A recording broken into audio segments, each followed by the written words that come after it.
And so often we talk to brands that maybe don't appreciate how important it is to have a good 3PL partner till they've had a bad 3PL partner. Yeah.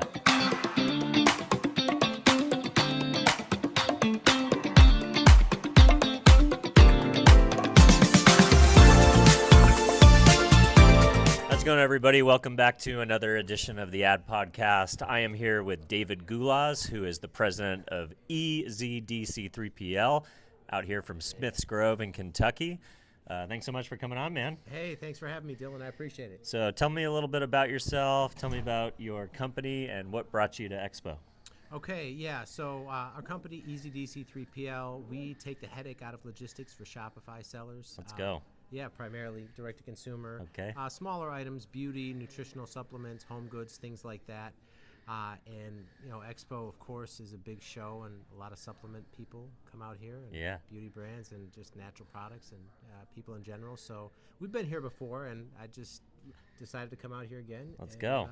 Has it been helpful for you so far? Yeah. I mean, the challenge at a show like this, it's so massive. It's a lot going on. I mean, there's like 60,000 plus people. There's, I don't know how many halls and rooms there are. I mean, I had a short list of places to see, and I got through it pretty good, but you can't always talk to everybody. There's a ton of traffic.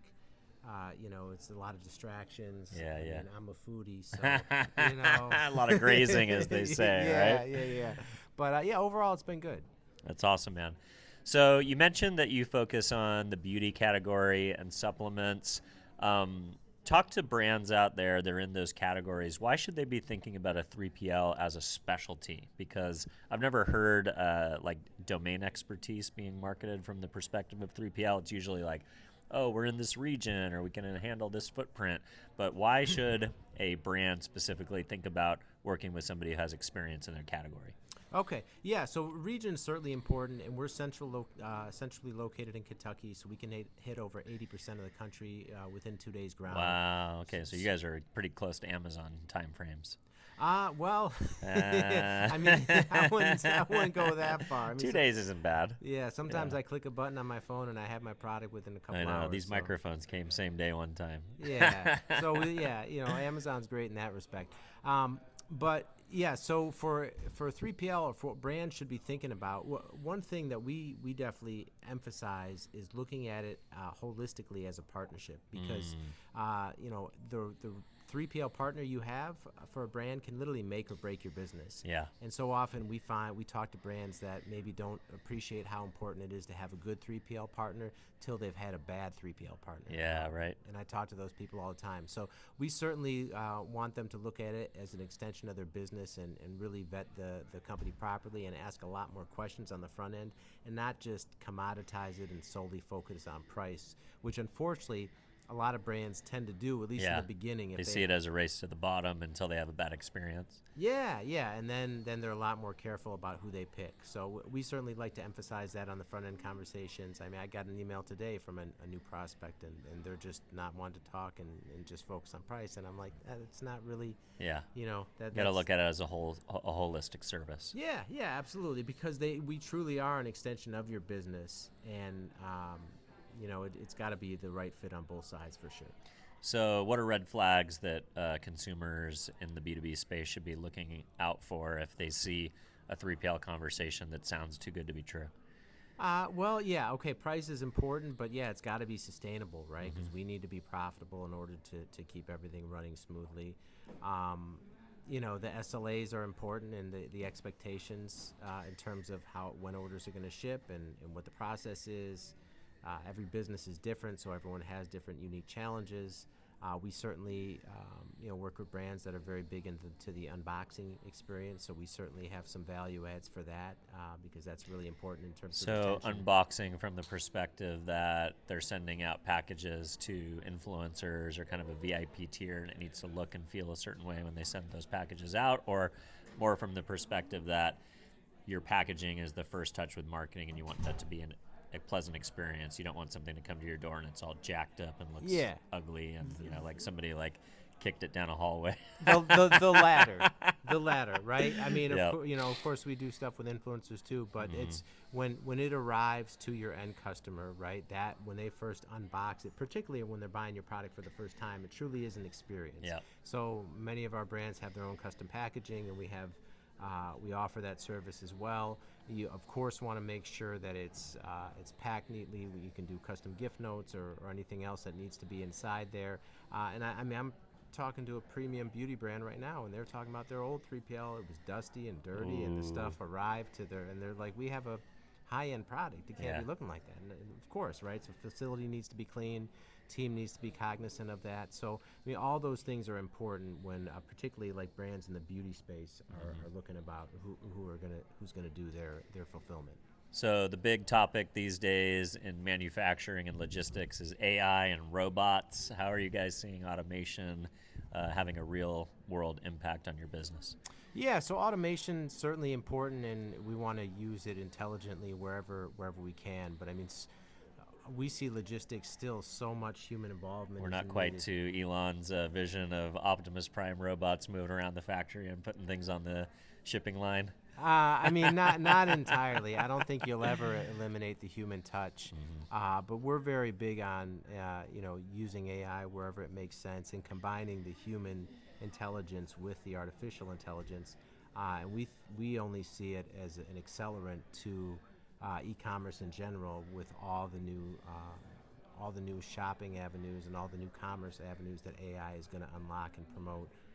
So we see that as a great thing for the industry over the next decade plus. I love it. How do you guys find customers? Oh boy, so many different ways. I mean, I come to shows like this all the time, and I literally go booth to booth, and I just have conversations with people and look for brands and have the right fit. So do that. We certainly are partnered with matchmakers and have other kind of industry norm ways of generating traffic. I post a lot of content on LinkedIn. Yep. I have a podcast on entrepreneurship, so I'm always making content that other entrepreneurs will resonate with. And then I guest on a lot of podcasts like this where Smart. Yeah, I can get the message out. And so all those things kind of synergistically give us a good lead engine. So we constantly have people that find us online. Love it. Anything from the thought leadership perspective this week? Have you attended any sessions where you think there's interesting things that you're going to take back to the team? No, I haven't had the chance to attend any sessions. I mean, I've just been, I've got my phone's constantly blowing up with the normal day-to-day stuff, and I've been trying to get to as much of the show as I can. Yeah.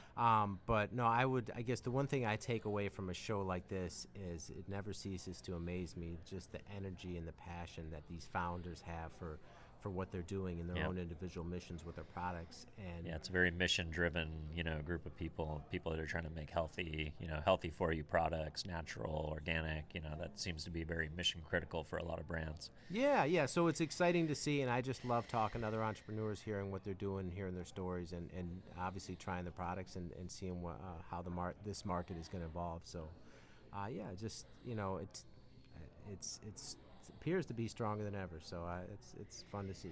How important do you think in person is now with the things that used to work, maybe email outreach, LinkedIn, some of that stuff? It seems like AI is kind of creating a lot of noise in the space, and human to human is kind of becoming a premium. Yeah, 100%, right? Because there's the market becomes so saturated with AI content, and I'm constantly. I mean, it's in my inbox, the amount of AI sales pitches I get that are just garbage. And it's like people can see that a mile away. So when you actually can be in person and have a real conversation and find out where there may or may not be a fit. But I mean, I think in this age of AI, that human connection, people are going to crave that a lot more because we're all just drowning in this AI slop. Yeah, I love that you also are a podcaster and that you're focusing on entrepreneurs. Obviously, your show isn't about 3PL. It's not about logistics. It's about entrepreneurship. How has that been a beneficial marketing channel for you? Well, it's interesting, too, because when I first started putting out content, it was I didn't know any better, so it was all self-promotional. Yep. And once I got into the podcasting and I truly just put content out for the purpose of creating value for others, and naturally it just started to generate a lot more leads. And Game changer, huh? With that Yeah. kind of, moving away from selling to like adding value.